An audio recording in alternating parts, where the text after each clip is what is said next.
दोस्तों, जैसा कि लेवल 235 की रिज़ल्ट आने वाली है एनटीपीसी में, तो चल जाते हैं हम लोग आरआरबी चेन्नई की वेबसाइट पे।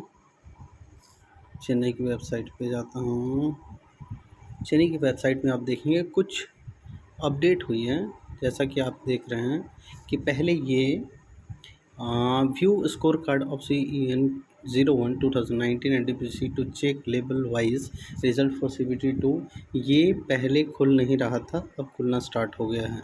तो जैसा कि देख रहे थे, एक दो दिन पहले आप इसको सर्च कर रहे होंगे तो ये नहीं खुल रही थी, अभी ये खुलना स्टार्ट हो गया। तो हो सकता है कि आज शाम तक रिज़ल्ट या कल कुछ ना कुछ अपडेट बहुत जल्दी देखने को मिलेगी।